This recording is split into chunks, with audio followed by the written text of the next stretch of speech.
It's that time again on Sunday. I'm Thomas J. Bellezza, and this is The Right Mindset. We are here again to write a book with me from concept to conception.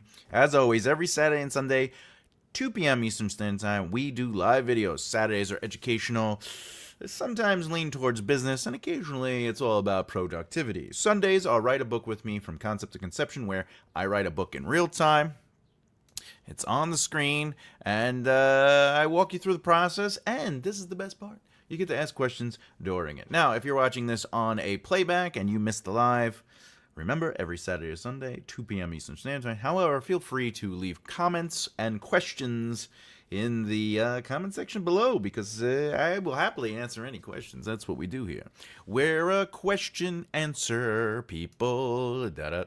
But before we really get into it, I'd like to wait a second or two for a few people to show up. We've been doing this for quite some time. We are, where are we, 24? Episode 24. I can't believe that. But, poof, it's been one of those things, you know, and I would say, what do we got, 2 more weeks, and we are half a year in. Half a year in. That's actually a lot of fun to know. That's something pretty sexy to know. Anyway. Alright, for anyone who doesn't know, when I do this, basically what we do is we have been writing a book from concept to conception, where we follow my writing process. That's how I'm basically going through it, okay? We've ultimately brainstormed, we wrote some character arcs, short form, and we're still in the extended outline. Last session, we were able to get through a few zero draft chapters, because that's where we're at. We're at 0 draft. And today we are on chapter 7. I'm going to try to do 7, 8, and 9. I'd really like to try to finish Act 1, basically, and then see where it goes from there. During the process, if you have any questions, remember, you could always just ask in the comment section. It will not distract me. I like the distraction in the sense of, like, let's this is for you, you know. I'm doing this as an exercise, not to be like, look at me, but more like, look, this is the process, or one of many processes of writing, and you know, it's sort of like, let's look behind the curtain kind of thing. And it's just not me writing, it's me talking through things and really kind of doing a little bit of educational stuff. Let's get another share going here. Let's get this. We're gonna put it on a social media. I jumped on a little late. I was running a little late today, and that's on me. That's on me. All right.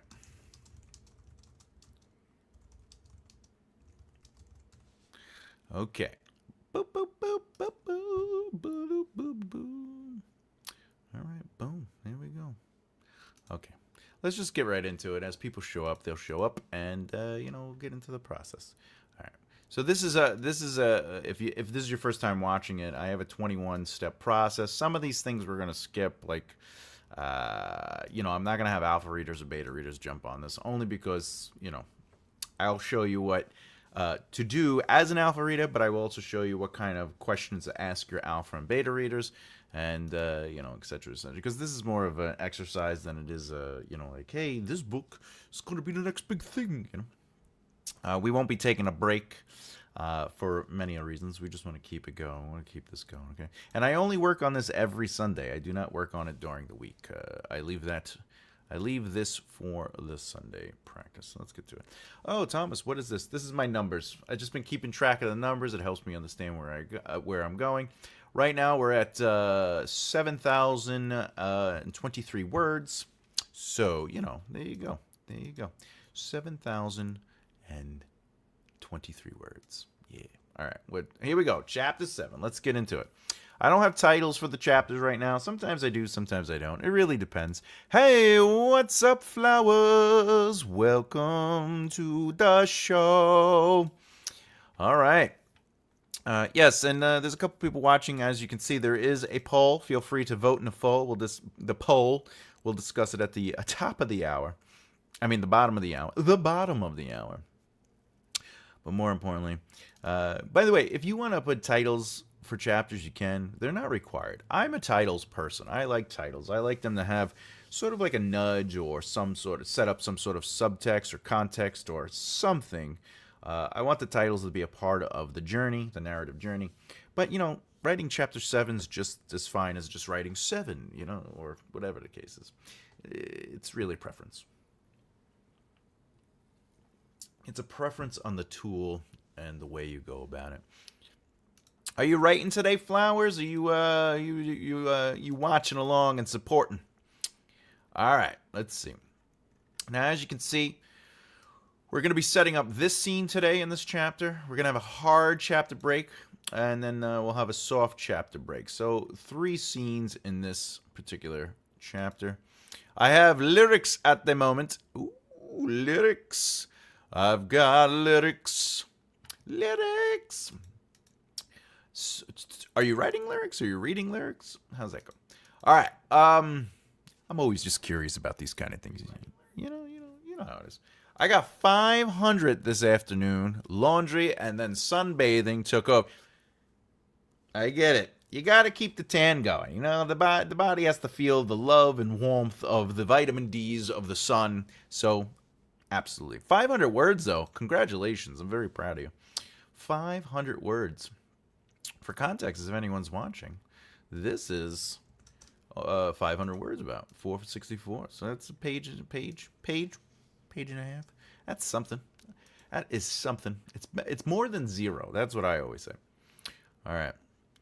At least we had some today. Well, in London, or England, I should say, it is a common trope to say that it rains a lot in the Isle, the British Isle. Hey, welcome anyone else who's joining. If you're sitting in, remember I have a poll. We will talk about it at the end of the hour. Today we are going over the behind the scenes of writing a novel. If you're new to this series or just jumping into this video, I'm going to be showing you the process. We are on chapter 7 currently, and I am doing what's known as a 0 draft. This is not prose. I'm not working on dialogue per se, though I can add dialogue. This is just continuing the outlining process and bullet points to help me work out the beat and rhythm, or ultimately the pace of the chapter and how it's looking. It does, and it's bloody windy. Yeah, well, I can believe it. I can believe it. I do want to visit the Isle. But so anyway, so when it comes to the 0 draft, just for anyone who's watching, just to listen and learn, or if you just like listening to me talk and my beard dance and sing. As you can see, I'm going to try to get 3 scenes into this chapter. However, the advantage of a 0 draft is it starts determining how many chapters you should use for a plot point or for a scene or whatever the case is. And in this situation, I might be able to get all 3 scenes in, right? But I may have to do this, and then maybe this and this will become its own chapter, right? And it's all part of the process. And ultimately, I would say for anyone who's listening, you shouldn't predetermine that. You shouldn't be like, well, I have to fit it all into this chapter. I wrote it as a chapter. Because a book would say 100 chapters versus, say, a book with 130 chapters, right? But they're both 100,000 words. It's still the same length. It's just you're probably using those chapters differently. I have a buddy that writes a book where every scene is ultimately a chapter. So he has like 84 chapters, right? But his book is maybe 90 to 100 words. And but he just likes to sort of isolate scenes in a chapter to create like a rhythm and stuff like that. So it comes down to what you're trying to do. All right, let's do this. What I like to do is I like to take the beats, put them in, and then we kind of expand on it. So here we go. This is the first scene. First scene! All right.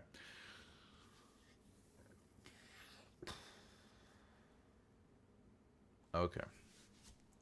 All right, so this one, okay, so this hard chapter break is going to lead to her going to the ship and checking it out, but we'll learn out that it's crashed and there's authorities there. Okay. Laura thinks I'm just reading my notes just to see where I'm at, so I can start kind of creating and developing the scene.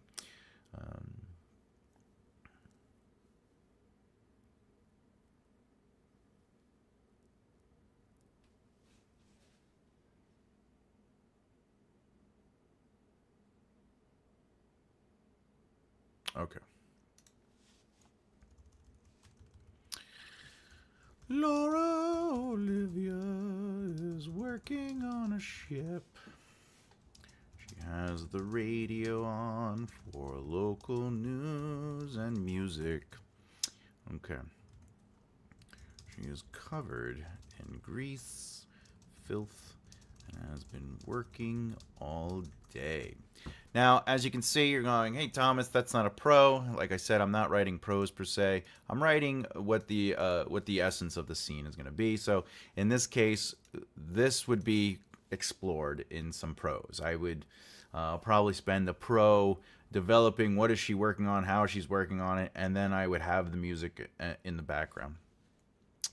Jeez, I'm here. Oh my goodness, the pressure. Ciao, Bella.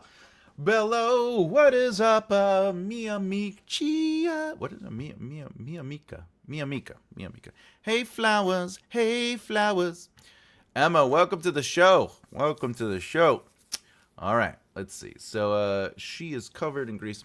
Yeah, so anyway, and then, like, this would just, as you can see, I did, instead of having it like this, I have it like this. And the reason I'm doing that, hello, Emma.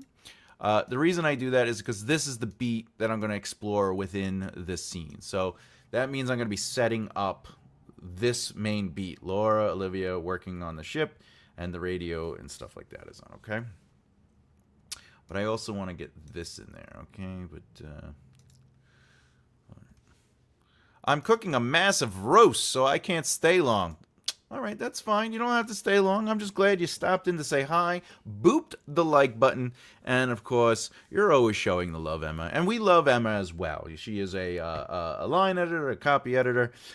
She, I believe, does developmental editing as well. But more importantly, she has a YouTube channel that goes over education on writing, just like I do. But she also talks about her journey. She is a published author. Okay? All right. She never talks about her feet, though. We don't understand why. She should, you know. Not that I'm just saying, you know, because she's always running around. She's cooking, she's writing, she's taking care of things. She's a one-army woman is what I'm saying. She's very inspiring. All right. She is covered in grease, filth, and has been working all day. She hurts herself on all right. She hurts herself, her hand, as she's twisting something and dropping the tool, having to climb down the ladder,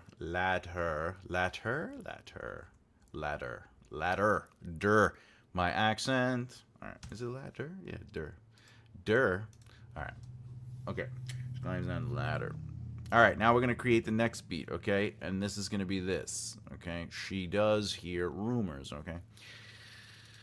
All right. Remember, we always want to try to use the name as much as possible just so we get used to doing it, even though I'm going to end up writing first person. That's not the point. You know, you want to become familiar with everything.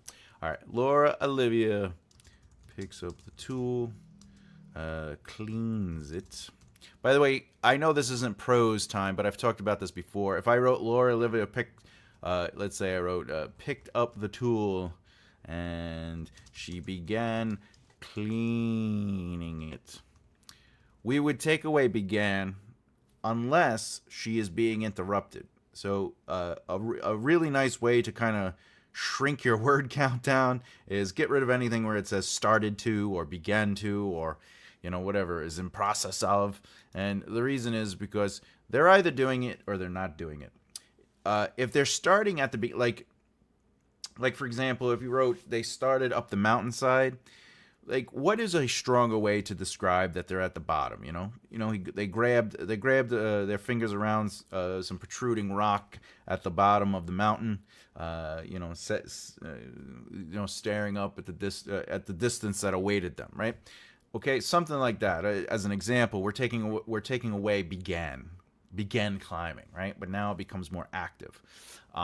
So if you ever find yourself writing began or started, that's something I learned that in screenwriting. They're like, no one begins something unless they're interrupted because they began to do it, but they were stopped. They're either doing it or not doing it. All right, Laura picked up the tool. The song on the radio cuts to a news update. Not really a fan of doing this in screenwriting, but you know, in a book.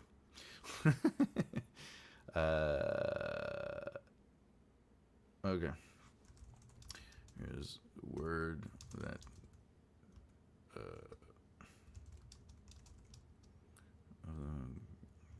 gang members. Oh, there is a. Okay. Please remember to be home before curfew, as the authorities still have not found the people from the ship and reported theft from planet X, which is Laura's planet, and they are talking about her ship and the gang. Okay. Now, if you're new here, I like to give myself little notes like this, which means I won't necessarily have to inform that. That's just for me to know.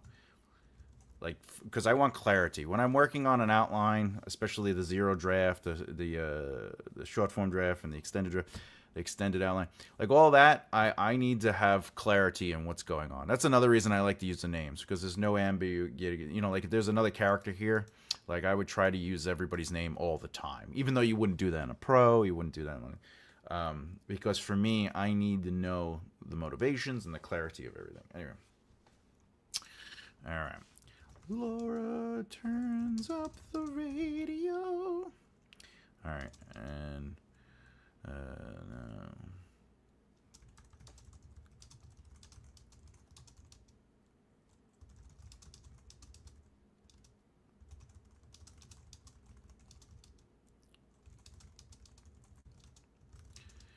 The authorities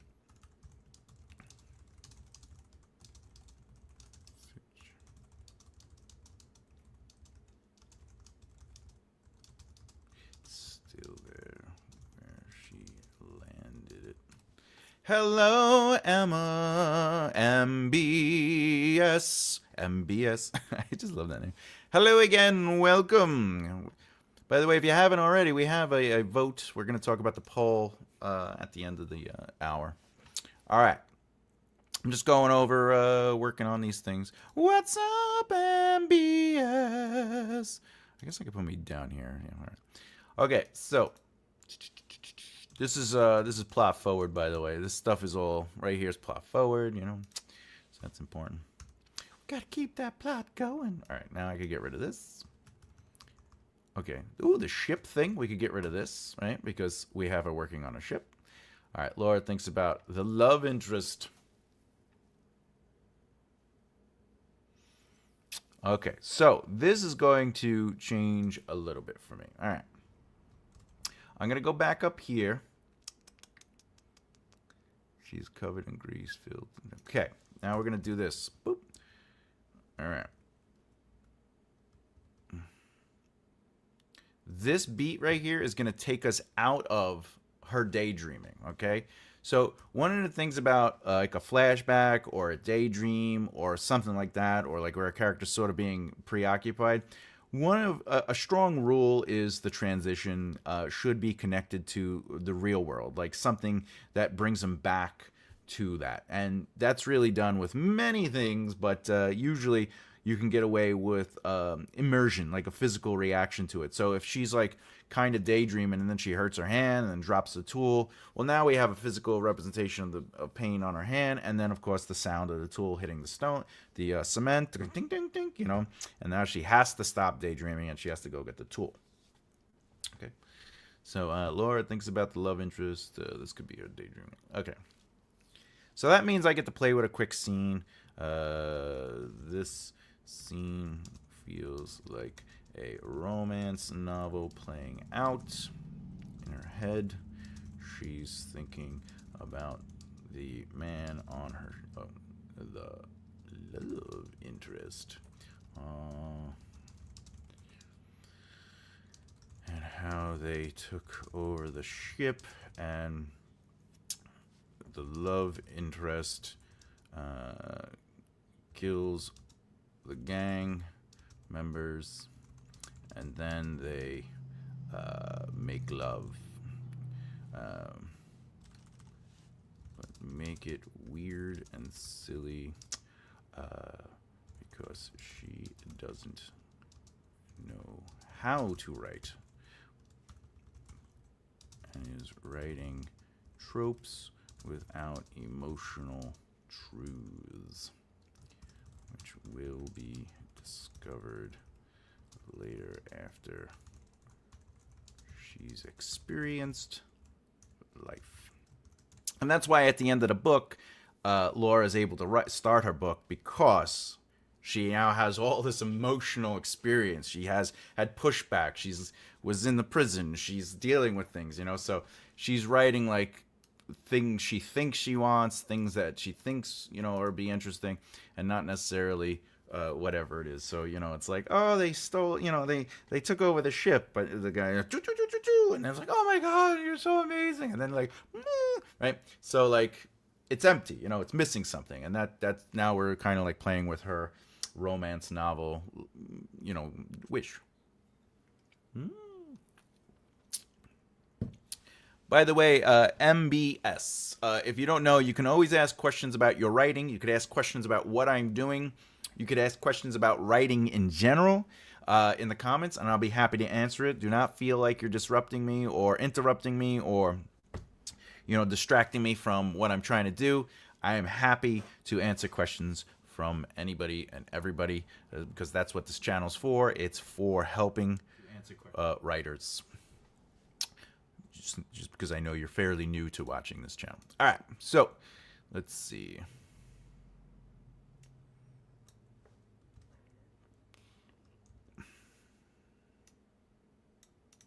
Let's do this. Boop. All right. Okay, the boss interrupts her danger. No, we don't have to do that. We can actually take the boss out of the interruption, because she had already been daydreaming. All right, Laura Olivia's boss walks over, asking her about current ship job and if she'll be able to work on so-and-so's ship. Think of name, maybe allow this person or their ship to be part of the narrative. Maybe it has parts she needs for her ship. All right. So she doesn't have to wait for the order to come in for her parts. All right. So if you notice, what I'm doing is I'm just trying to link stuff. If something happens on the page, I want it to have some sort of value. Though, for the record, it's okay for it to be an aside, you know, because that kind of builds the world. It builds characters. In the epic fantasy I'm working on, you know, there's a moment where, like, the leader of the tribe, whatever, the Nehramor, he's just looking around the tribe, and he like notices how like one of the oldest people in the tribe is eating food, and he's like, in his mind, he's seeing it as like a cow, just because the guy has no teeth and everything.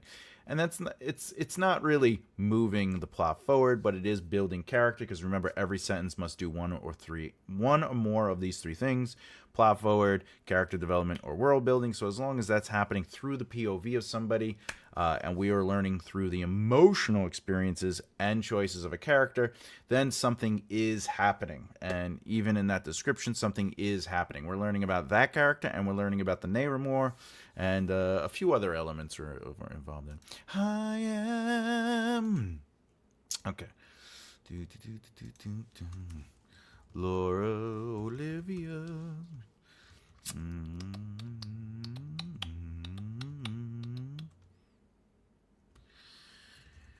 All right. And she should be finished with this ship by the end of tomorrow. Okay. Laura, let me. Oh. Okay, let's see. The boss mentions some of the city sights to see in the city. Laura mentions that she's focused on getting her ship back together. In fact, she needs to make a list for the parts. Oh, yeah, that's important later. Hey! Too much, Lee. Sure, I will do at some point. Just happy to watch and listen and learn. Excellent. Yeah. It's all about community here and all about embracing one another. So I'm grateful that you're even listening, and I know some people just listen to just be like, this guy has such a soothing voice, and he sings. By the way, I just sing when I write. Like before, I was like, Laura Olivia is working on the ship. All right. Unless I wasn't singing, but I thought I was singing in my head. That happens. All right, so... okay. Let's do this. Laura tells the boss that she needs...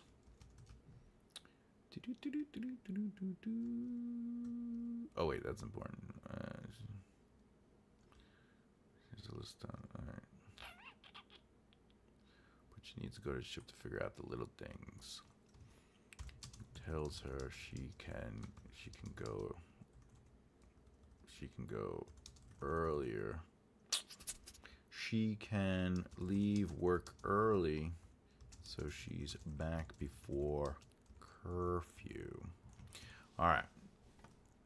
Hi, Emma. Yeah. All right, so I mentioned curfew up here with the radio. And then the boss is like, you know what, you can go early if you need to, so you don't get curfew. So now we're creating what's known as the ticking time on, like, oh, there's a certain amount of time she has, which creates, like, tension. But it might not be a lot of tension. However, we can lean into that. We can, when she sees the authorities, when she goes to the ship, now we're like, oh, all right, well, it's getting late. Anyway, so right off the bat, so we expanded that scene There's a pretty thick expansion. All right, let's see where we're at. Let's see. We are at 459. Look at that. Look at that. Okay. All right. 459. Boop. All right. Boo-doo-doo-doo-doo-doo. Hard chapter break. So... If I'm looking at this is saying it's going to be 1,000 words. So that gives me enough confidence to believe that I think I could get another chapter in here. So not another chapter, another scene in here. So let's see what happens. By the way, these stars are very important for creating the hard chapter break. All right, let's do it. Laura gets to the ship out in the field, still crashed, and the authorities are there checking on the ship. It appears. All right. Boop, boop, boop, boop.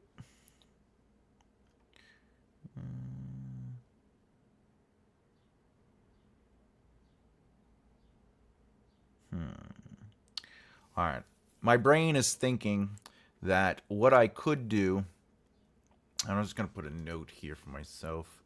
The authorities notice movement and chase her, but she ends up avoiding them. Maybe, because I know there's a bigger chase later.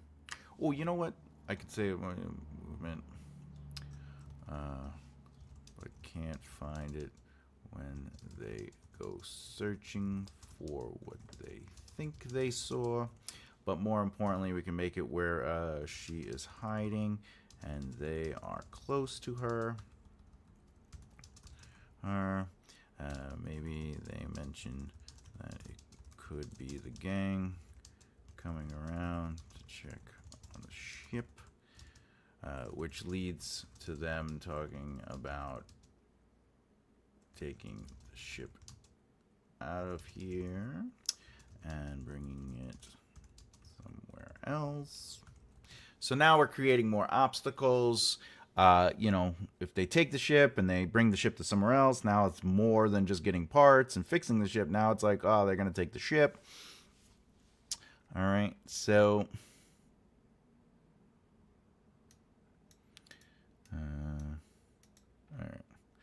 This will also sort of fuel like why they're moving around and stuff like that. Yeah, because this could lead maybe the motivation of the authority is putting together that the gang might be dealing with, working with, or trying to get parts from a shop, and they should investigate that. Now, a couple things here. Oh, I spelled authority right. Just because I wrote that doesn't necessarily mean that it will be explored on the page. This, again, would be me making logical sense of why it works. If on the page it doesn't make logical sense, then obviously I have to adjust it. But since I'm writing it in first person, or the prose I'll be writing in first person, I have to keep in mind that Olivia is not going to know what they're thinking, or that they have plans to do certain things. So she would have to at any time overhear this, which could lead into that poor dialogue where like people are just sort of like telling each other what they already know, like, all right, well, as the chief said, we have to go investigate this and we're gonna check out the shops. Like, how do we make that more realistic? How do we, so some of the things I like to do is take that kind of information and say to myself, what could show this, coming together? And if I could have Laura sort of piecing it together, like, oh, they're at the ship, they're talking about the gang, the ship is damaged. Well, maybe, like, if Laura is working through that, like, if she's processing it and she's putting the pieces together, that's sort of a chance to now develop the character without it being exposition to be like, oh, I have to worry as a character that they're going to do this. It's more of her now, is this really what they're thinking? Or is she putting on herself? Is she perceiving this fear and now creating more issues for herself because she's looking deep into certain things? So it's always fun to kind of like play with those. Hey, hello, what is up? Yeah. Angel Faye Writer. Welcome. I appreciate you dropping by. Keep in mind, if you stay to the end of the hour, I'm going to talk about the poll. So if you want to vote in the poll, feel free to, and we'll kind of sort of talk about them. All right. Hello. It's better now than it was 2 weeks ago. Hey, El. Well, I'm glad that it's better now. I'm sorry that you were dealing with stuff over the last couple of 2 weeks. I know life can be pretty challenging sometimes, and we get stressed out. So I'm actually kind of thankful that you're coming here. Maybe it's to deflate and just be like, hey, let me take a second, let me relax and just watch this guy's beard just bounce around as he sings and talks. Oh, excellent! You voted. Wonderful. All right. So let's work this out.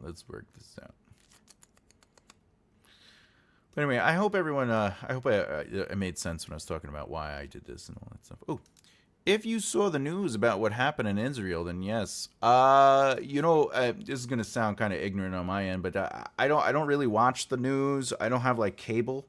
I have streamers, because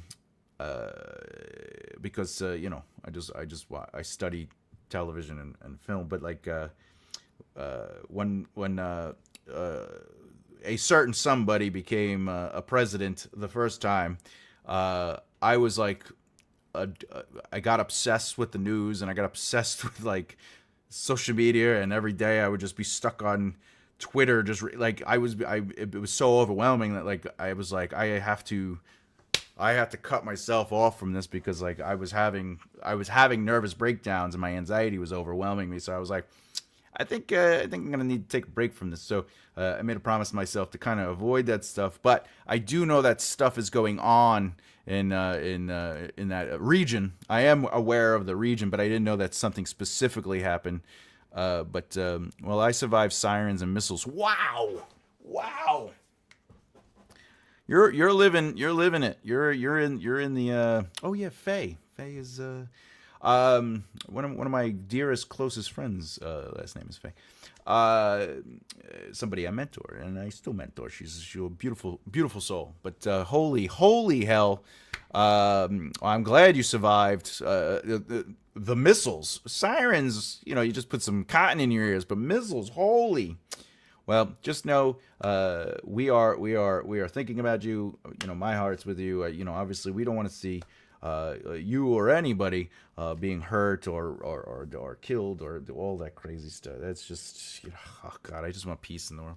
I just want people getting together. I just want people loving. But I know it's a process. All right. Sorry. This all right. Let's get back to it. Okay. Let's get back to it. Oh, all right. Okay. Let's get back to something that is definitely not as important as surviving war. But we're gonna try to. We're gonna try to get back to the right. We're gonna try to get back to this. We're trying to. Okay. So to clarify, we set up the chapter. I just say it. We set up the chapter with her working. So we're establishing. Oh, by the way, if I may, let me actually.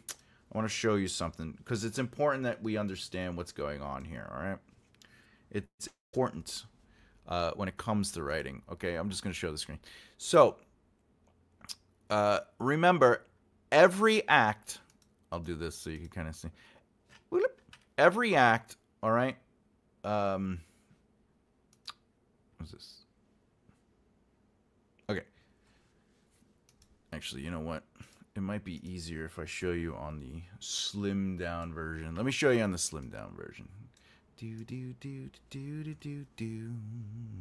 All right, here you go.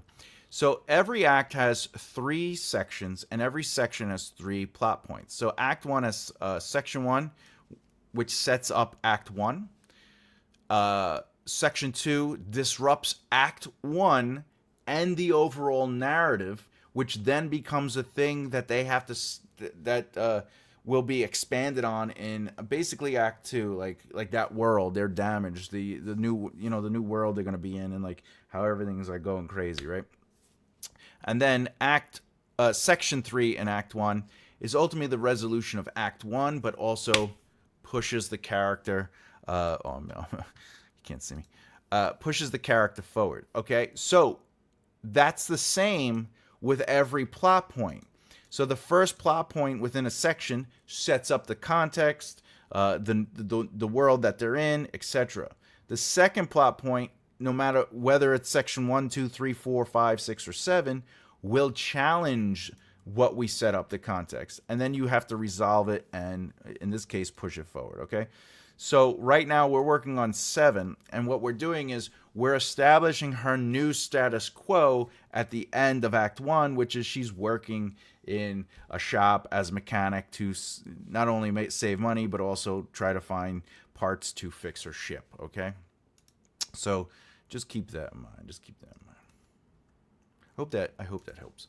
Hey, it's Anna Hart. Hi, I just came in from watching a Julian Maylet's video about the trailer moments of a dialogue. Okay. Been watching his videos since last night and been taking notes from there. Excellent. Julian Maylet, YouTube. Let's see. Oh, this guy. Yeah, all right, okay. Look at him. He's got a beard too. All right. You can't go wrong with beards. Let's see. All right. Nice. What we got here? Oldest. He's been doing this for 7 months, this guy.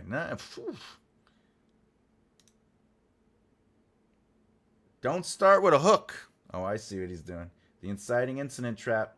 Oh, he's using what I call I say I try to avoid the fear click. You know, like I want to try to be more positive on YouTube. You know, like when I see videos that are titled like, you know, these 3 things are killing your first chapter. I'm like, why are you doing that to us? He has really good thumbnails though. All right, let's get into it. Let's get into it.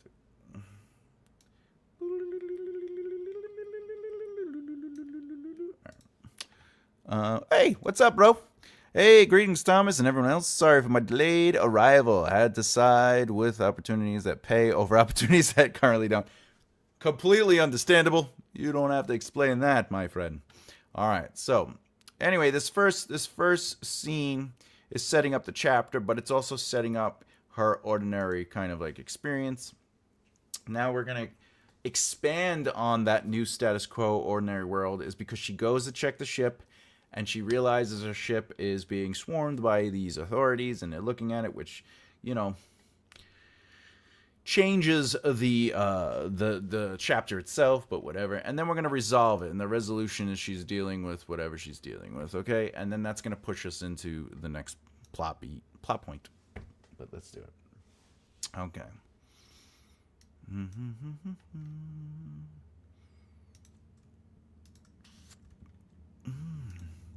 Welcome to the machine. There's some authorities are there checking on the ship. Yes. They have markers around the crash area. Vehicles are there. People are investigating the ship. It looks like a swarm of ants. All right. Yikes! Right? Yeah, definitely. Angel Faye, please stay safe out there. That's pretty intense stuff. All right. Oh yeah. Boop. All right. Well, here's an example of me pushing the bullet points in a little deeper. Okay. Then I might do this. Okay. All right. Okay. Now I come back here. Laura. Okay, so this is going to set up the scene, and now we're going to sort of create action and step in. Thanks, Aw. Yeah, thanks, Aw, for, yeah, for sure. For sure, we got to show some love over there. We got to show some love. Be back in a few minutes. Row. Be safe, bro. How long have we been doing? 45 minutes? That's not bad. I don't think we're going to get to chapter 8, but I feel like we could potentially finish chapter 7.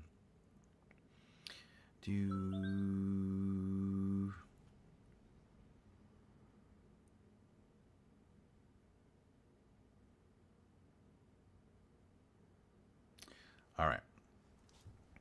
When you're in love, life is beautiful. Okay.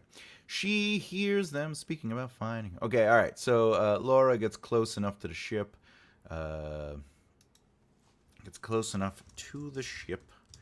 Hiding in the terrain of the area. Let's say it's rocky with some fields, but mostly dried grass and bush, which is different the closer you get to the city limits, as they have farming and other agriculture. Ah, there we go. Yes, there you go. Remember, great writing is rewriting, but every great writer has a great editor. Do not allow bad spelling or poor spelling or bad grammar to restrict you from trying to write. Just get it out there. That's why we have editors. Okay.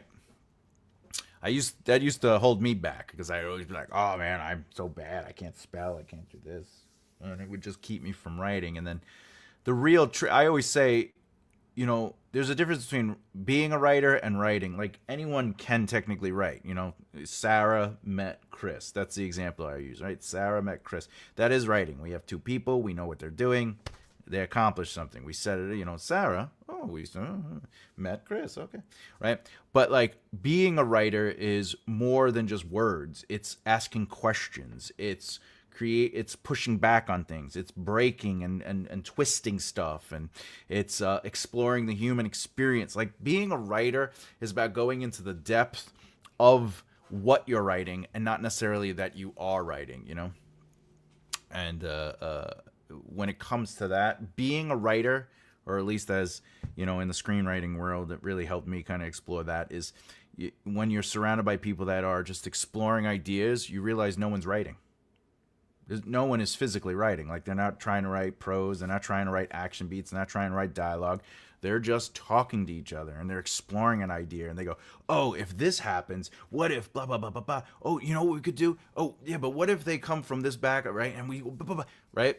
That's what being a writer really is saying, here's an idea. Here's a very small idea that's awesome because this thing happens and it will look cool. But now we got to bring truth to it. We got to bring depth to it. And you take this small little idea and then you just blow it up into this three-dimensional thing.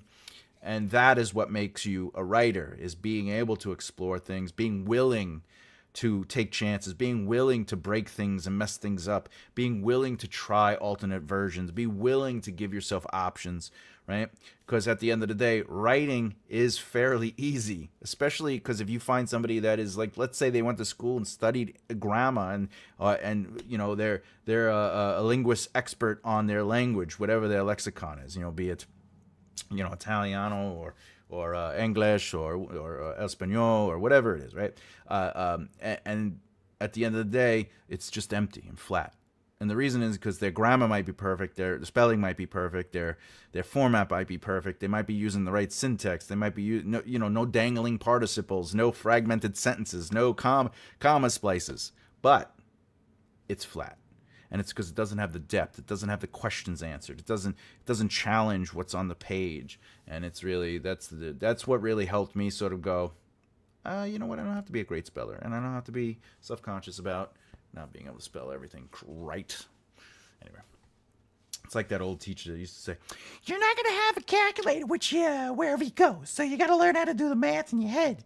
So now 7 and 5 is always 12 to me. 8 and 5 is always 13. 5 times 5 is always 25. But we have a calculator wherever we bring our phone. So it's like you got to know how to spell every word. No, I don't. All right. Which is different? Let me just do this record. This is a note. Okay. Boop, boop. Oh, you know what I can do? This.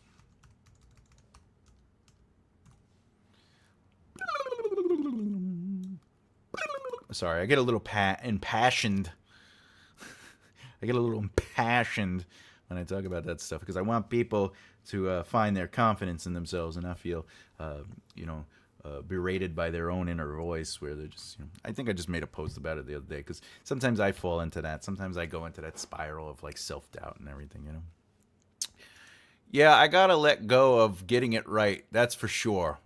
Absolutely. And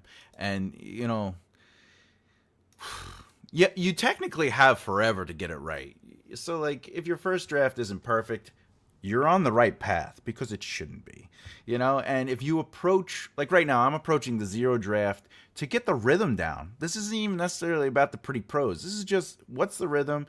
Am I making sense? Is there a logical narrative movement in the sense of cause and effect? Then my first draft is going to be where I write the prose. The second draft is where I'm going to add a little bit more immersion. The third draft is where I'm going to start, cleaning up lines maybe. And the fourth draft, so like every every draft should have a specific purpose and not necessarily be like, well, my first draft, I'm going to try to write it like it's my last draft. And, you know, there is a way to go about it. I'm easing into not being perfect first time around. Yeah, but we all know, Flowers, to us, you're perfect. But yes, that is a good way to approach it, is really saying, I do not have to write the final draft the moment I touch the keyboard.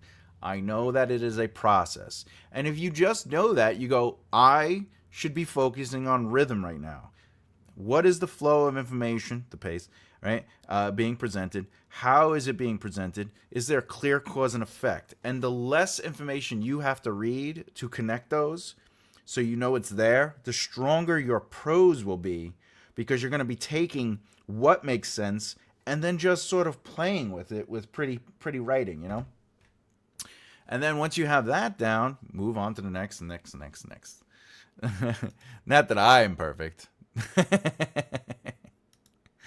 Listen, we're all perfect in our own weird ways. All right.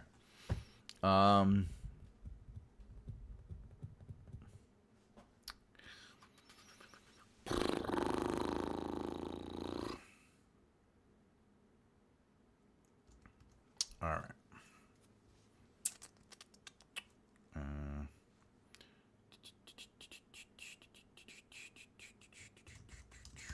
All right, now we're gonna start building on this scene, this moment right here. Laura Olivia overhears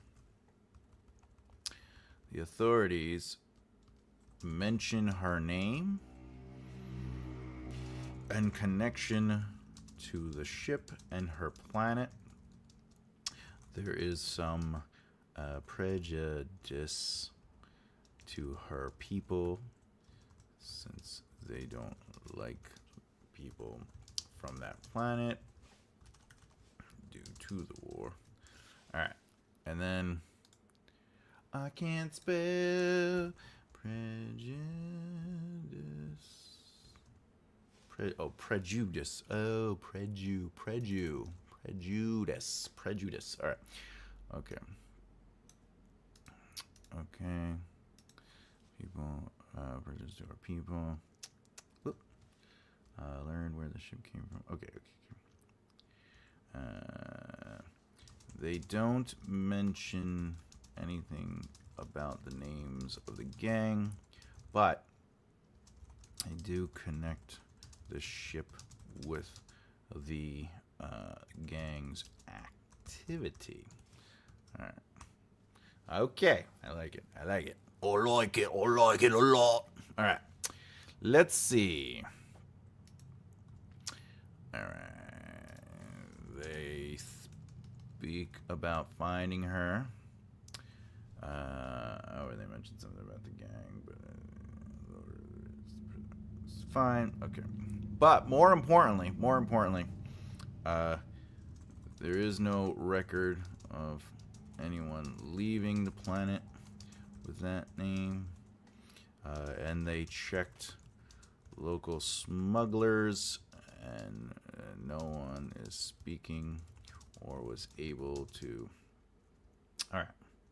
Speaking, they know what she looks like due to the records kept on her and the ship, and no one has seen her. Okay. Here we go. Okay. All right. Do. She makes noise. Oh, this becomes another beat. Okay, she makes she makes nose. All right, she makes noise, catching their attention, and rushes to find hiding before they get close to her. All right, then we have this part. The authorities notice. Yeah, so. Boop.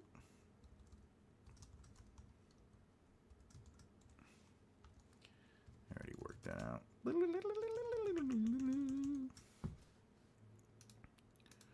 All right. I will do this. People are guarding it. Also, It's getting closer to dark, and she has an hour, a few hours to do what she needs to do before curfew. Okay. All right. Causing some tension here. I like tension. I like tension. Who doesn't like the tension? All right. As my uncle says, it's me, Mario. Okay. Laura Olivia is hiding, and they are close to her. Let's see. Maybe they mentioned that it could be the gang coming around to check, which leads to them talking about the ship. Somewhere else, maybe. Okay. I'm gonna put that part in. Laura is having a mental deep dive of what she's seen, heard, and is thinking about. Her anxiety is working through the scenario of what is, could, or would happen if XYZ were to occur. Oh, it's O. Occur. She needs to get off this planet. All right. First of all, scenario. What is up, everyone? Okay, now we're gonna do something. I just want to. Let's see. How bad is it? Oh, authorities. Oh, mental deep dive. Occur. Still spelled it wrong. All right, there we go. Bloop. Okay.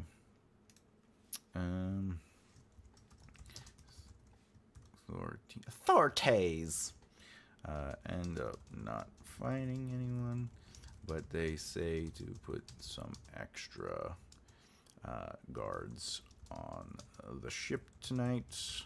Okay. Authorities. Authorities. Authorities.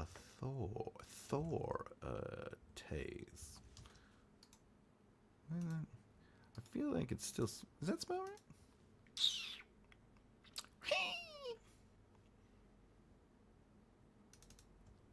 I think it is. I think I did it. Yeah, I spelled it right. Okay. Not finding out, but they okay. Anyway, Laura Olivia slowly leaves. All right. Here is where we get to have a nice discussion.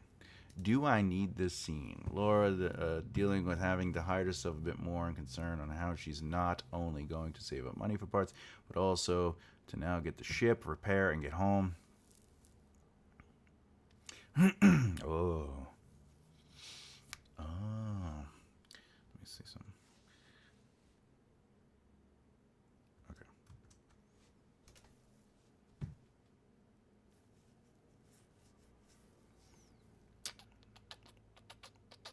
I still think this is good. All right. So what I feel I'm going to do, and this is because I'm using my writer's brain, is I think I'm going to end up having to make another chapter. I think, so how do I do this on paper while I'm building it? I'm just going to go chapter 1 and then chapter point 1 and chapter point 2. And the reason I'm doing that is because right now I'm going to try to keep the numbers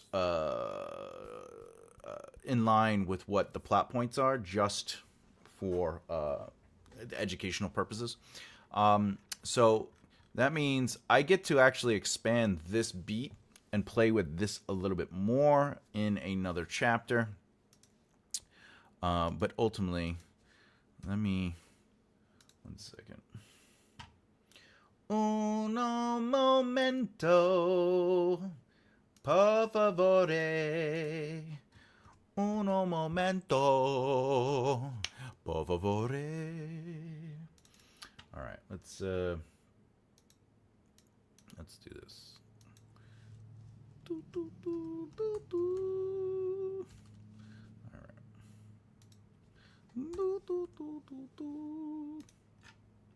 Okay, and then this will be point 1. All right, then let's go here, and then, all right. All right, so this is what I'm going to do, all right? First thing I'm going to do is I'm going to come down here, and now we could just delete this because we're going to put that on another folder. So this is the whole job. So then we're going to go here to 2, and we're going to go down like this. We're going to write word. I just write words. All right, so that means next time we jump on, next week, we're going to be working on this chapter, chapter 7.2. But now we actually get to play with this scene a little bit more, which means narratively, we can play with it and maybe add a couple little elements. So this is an example of, you know, we're doing something. All right, so let's do the word count for this. 439. 439.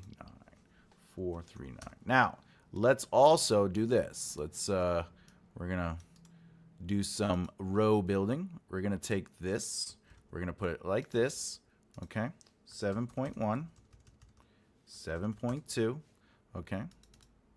We'll also do this just so it's there for continuity. All right, now we can get rid of this. Boop. One. Now, what are these? What is 1, 2, 3? What is 1, 2, 3, 4? Well, that is the scenes. How many scenes or how many scene beats there? Anyway, all right. So there we go. Let's take a little look. See. Oh, then I do this. Boop. Just make sure it's all over there. So according to this, right now, chapter 7.1 is going to be about 2,100 words, but really, once I get into it, I think it'll be a little longer than that. This chapter needs, obviously, we have to work this out. So this chapter might be 1,500 words, but whatever. Right now, we're at 7,600 words for the zero draft version of the story. Woo! Woo! Okay. But like I said, we're gonna stop and like move on to the questions and stuff like that. But next time we start, we'll do this. I had chapter 8 and 9 already organized for us, but you know, it is what it is. Okay. All right. Boom. Let's do it. Let's talk about the poll. By the way, this is your time now. This is the floor is yours. So if anyone in the audience has questions about stuff, or you have questions about what we did, questions about your own writing, questions about writing in general, feel free to ask. I am a developmental editor and a writing teacher, so it's basically like getting free advice. But more importantly, let's look at the poll. The poll says, what do you consider the primary purpose of description writing in a story? Okay. More importantly, if you haven't voted yet, please vote in the poll so we could kind of like get it all in there. But the first option is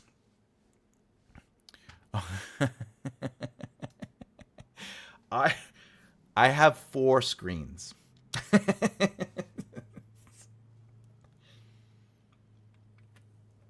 I have 4 screens. But they all serve a purpose. So this screen right here, which is where I have all the YouTube stuff. So I have my StreamYard and Stream program and the YouTube channel up. On this, it's actually, I have it vertical because it's my writing screen. So I use that, I write with the monitor vertical, so it's like long ways. I do that because that's what they do. It's what we used to do in screenwriting and stuff. I thought it was 6. I mean, it could be.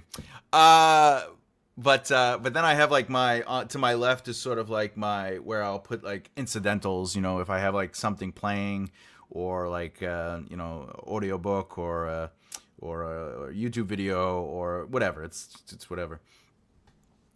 Yeah. Yeah. Yes. Oh, bloody hell.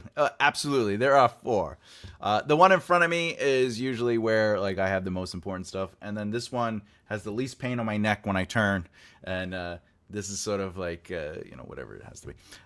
It's all purposeful. It isn't just, you know, eccentric. Though it could be. Okay. All right. But I do recommend having a vertical monitor because it really does help with writing. At least it helps me. Anyway, all right. So the poll says, what do you consider the primary purpose of descriptive writing in a story? 1, create a vivid atmosphere and setting, 29%. 2, reveal character traits and emotions, 0. 3, slow down or speed up the pacing, 0. And 4, to immerse the reader, 71%. All right, we're going to end the poll. Boop. All right. Bloop, bloop, bloop. All right, so everybody, 71% chose to immerse the reader. All right. I would agree with that. I would agree that description, the primary purpose of description is to immerse the reader. Okay? Because without description, it becomes the white room. Without description, we don't understand the environment. We don't understand the pressure. We don't understand the context of what a character might be experiencing physically. But more importantly, remember, when you're describing, okay, and you're using description to help move the story, because remember, story is through the emotional experiences and choices of a character, okay? So when you're describing, when you're using the description to describe the immersion element of it, remember, you don't want to just stick to what they see, you know? And how do you fix this while you're writing? You don't worry about it. You do not, when you're writing, just write. If you end up going back and reading and it's all visual, that's when the work begins. Because remember, your second draft is where you start adding immersion, because now you're not thinking of immersion. Your first draft is where you should be thinking about building out the prose and making sense of whatever it is. If you don't, I would say the majority of writers do not do an outline and a zero draft. I like doing the zero draft. It really helps. So the zero draft, again, is for rhythm and movement and like making sense of the chapters and making sense of the scenes. The first draft, I do not think of immersion. That doesn't mean I don't put it in, like if it just comes to me. But my goal is to take what I wrote in a zero draft and write it out narratively, long form narrative. When I read through that and I take my own personal notes, okay, I then go, all right, I got to add immersion here. I got to play with this. And one of the things you should be saying to yourself is, what does it smell like? What does it sound like? What does it feel like? What, right? So you don't always have to add those elements to the immersion. But remember, there's spatial, tactile. There's, emotional connection to that environment. So all these things are important, but they aren't always the right choice. Sometimes we just want to move through that moment. You know, there is a difference between like walking through a door and then, his body walk from the hot swelter of the sun beating down on them as they step through the doorway into the AC, blasting against their face and shivering over the core of their back and pinching at their nape. Like, what does that do? Yeah, all right, it is immersive, but what does it do narratively? What is the emotional purpose or the narrative purpose, the story plot purpose of that character experiencing the heat to the AC? I'm not saying you can't write something like that. I'm saying, what is the purpose of it? Is it just to be descriptive, just to create immersion? If it is, then it might not be the right thing to do. So when you're dealing with adding immersion, it's good to just look through it and say, all right, there's a lot of seeing. Seeing is the most common form of immersion. It's like they ran here, the door was open, there's a black box on the table, the sky was blue. Like that's all see.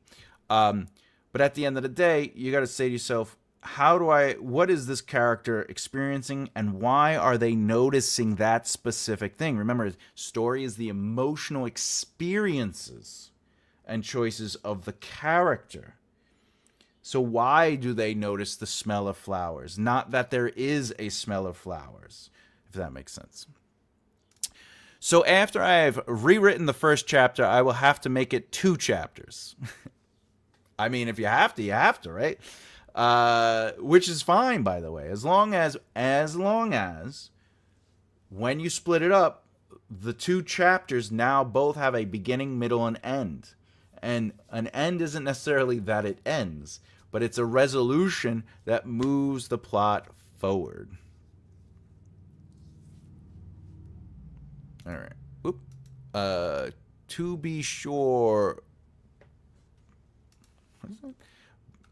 My brain is oh, it's Irish. Oh, by God. Oh, Bagol.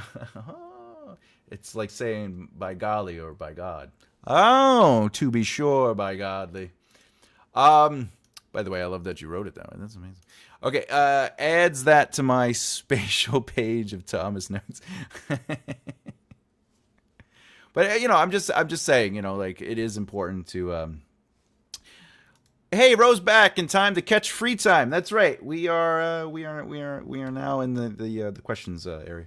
But ultimately, when it comes to immersion, you have to ask those questions. It can't just be immersion for immersion's sake.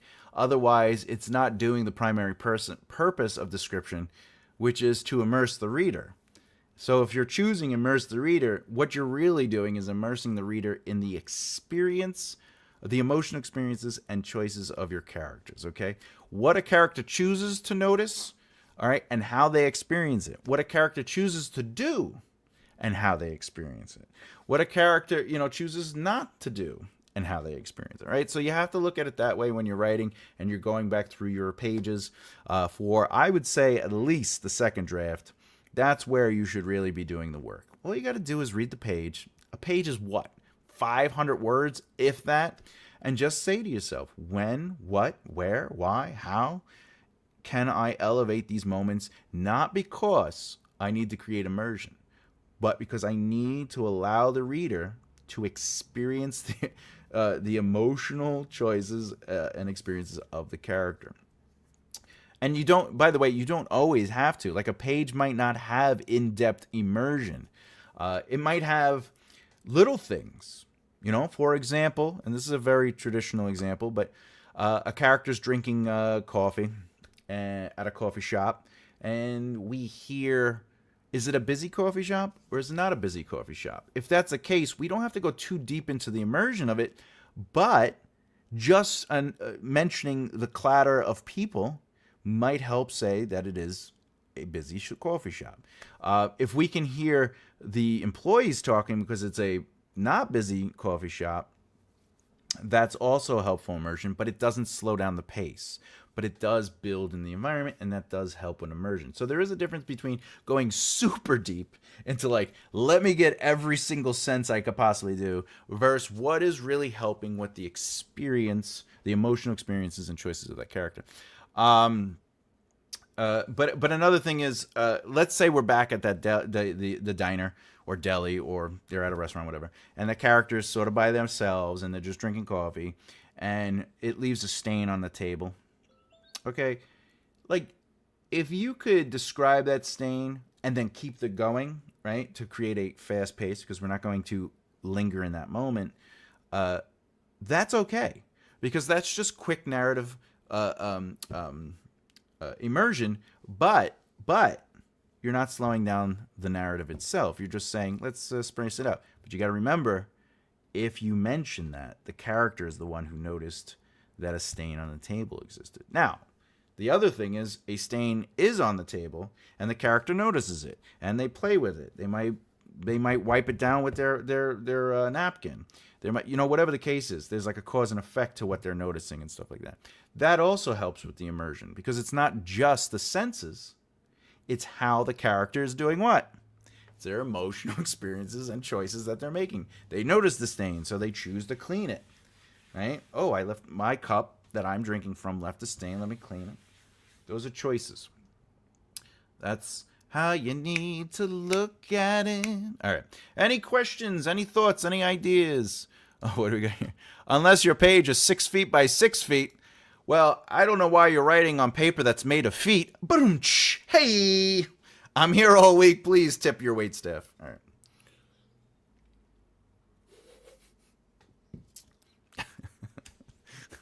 I'm sorry. This paper smells. A lot of toe jam on it. It's so funny. Too funny. Anyway. All right. Do we have questions? Do we have anything interesting? Let's talk about it. Well, we are trying to talk about it. I try, Ro. I try. All right. So, we are discussing what's going. Great comeback. That's what she said. Okay. So this week, what do we got this week? So this week, by the way, it is going to be July. We are officially in the second half of the year. This is usually where, so this month, July, is when I start really organizing my my tax for tax return, because I'm a business, so I'm allowed to do my taxes in September. Because I pay them, whatever, it doesn't matter. But I also evaluate what I have done and accomplished up until this time, and I say to myself, where and when can I adjust it, and how can I adjust it? To really say, am I coming to where I want to be? Am I accomplishing the things I thought I could accomplish? Whatever the case may be. I did accomplish the goal of, and thanks to everybody here, I passed the 4,000 watch hours. I definitely have the 1,000 plus subscribers, but more importantly, I got fully monetized, and that was one of my goals, was to get there by June, or within June, but before July. So, excuse me, I know that I'm doing what I needed to do for that. I wanted to publish my book by mid-year, so what's over there? The foundation book will be published next month. I wanted to start working on more books. I wanted to sort of build my catalog, so I've been doing that. And I'm the kind of person that like wants to build the catalog and then slowly but surely release it, but at least I have the catalog, so that's always important. So it's good. Game over, man. That always makes me think of the aliens thing. So it's always good to really like think about like your goals and what you're doing. I wanted to get more involved in the community, based on where I live, because when I was in New York, I was always out there running around, dealing with people, not dealing, but associating with people and building that kind of community. So I started working with that library, and that's been going really well. So there's things that we have to say to ourselves. I also wanted to win the lotto, so we'll see how that goes. Anyway, all right. What's today? Oh, Sunday, right? Sunday. All right, so this week on Wednesday, the 2nd, the video will come out. Actions speak louder than words. We are going to be talking about showing versus telling, but specifically how to use dialogue to reveal character traits and advance the plot without relying on exposition. We know that exposition on this channel is the devil. All right.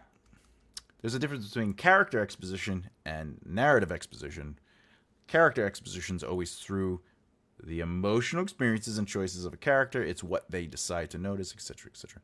And then Friday is going to be create a language. However, Saturday will be the What is Writing series. We will continue to discuss something is happening, but nothing is happening. So the lesson will be based on something is happening, but nothing is happening. So I'll show you how to see that in your writing. So when you're working on your second, third, or fourth draft, you can look back and say, hey, I know that stuff is happening, but nothing is happening. So I'll show you how to like edit that and stuff like that. And of course, Sunday is always Sunday. I assume we can get the foundation book via the website upon release. Yes. Yes, you can.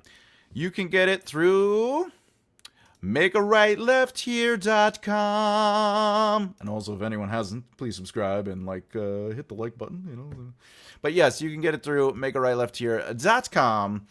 You can get any of my books there. I have a poetry book too, but I wrote that book for something else. But yeah. So the first book in the Breaking Down Success series will be available on the website. And you can also see the other books that are in process. You can see what where they're at. So basically how much longer I have until I finish it.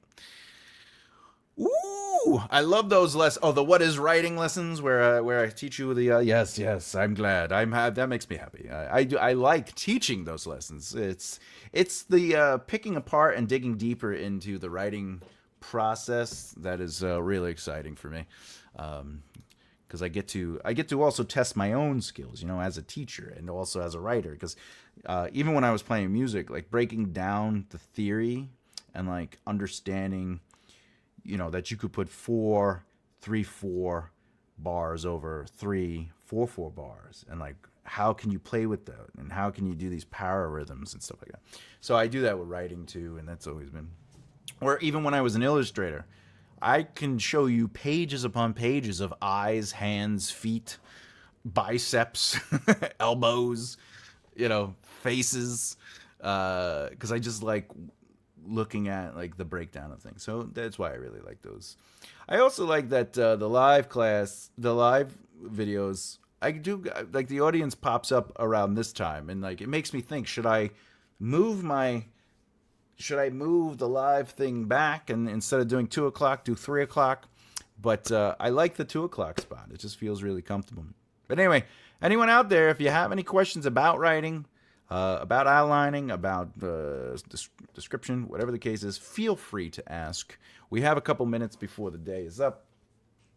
But more importantly, we could also just have fun for a little bit. We could laugh, we could sing, we could play. What did they do? They dance. Don't believe me? Ask the dishes. They can sing, they can dance. What is it? Be our guest. Lyrics. What is it? Be our guest. Be our guest. Put our service to the test. Tie your napkin round your neck, Sherry, and we'll provide the rest. Yeah. Soup de jour, hot hors d'oeuvres. Why, we only live to serve. Try the gray stuff. It's delicious. Don't believe me? Ask the dishes. They can sing. They can dance. After all, Miss, this is France, and a dinner here is never second best. Go on, unfold your menu. Take a glance, and then you'll be our guest. We are our guest. Be our guest. Sorry. All right. Sounds cool. Yeah. Well, thank you. It was good to be back here. It's good to have you back here. Please be safe. Stay safe. And, obviously our love is out there for you and everyone else around your family and the people you care about. And just thank you for giving me some of your time, knowing that that is going on over there. But much love. Much love. Much love. Okay. Be our guest. All right, so there you go. Yeah, we did the subscribe. We did the website. I updated the website a couple days ago, but that's it. We're done. I guess we're done. What is it? It's 3:30. Yeah. It's time. It's time. I will say this, though. The How to Outline book that I'm working on, I am flying through that book. I'm on chapter 5 already. You might be saying, but Thomas, how many chapters is it? If we were going to, and I can, let's see. Let me see what my outline is for that. That's right. I outline nonfiction books, too, because I'm a nerd, and I'm proud of it. All right. Let's see. How many chapters do I got it for? By the way, they're not like long chapters, like 3,000 words or whatever. Anyway, so there's 39 chapters in the book, so that's pretty good. Oh, yeah, we're flying through it. I just basically went over ways that some people think outlining is you're going to stifle their writing or it's going to keep creating. But, yeah, what's the next? Oh, the next chapter, chapter 6 that I got to work on is explaining the 27 plot points and how. Oh yeah, all right, okay. That book is I'm having a lot of fun with that book. Anyway, all right, MBS, ta-ta, bye for now. Be good, take care. To everyone else, yeah, let's do it. Let's call it a day. I'm out. If anyone wants to laugh, this is me back in the day. All right.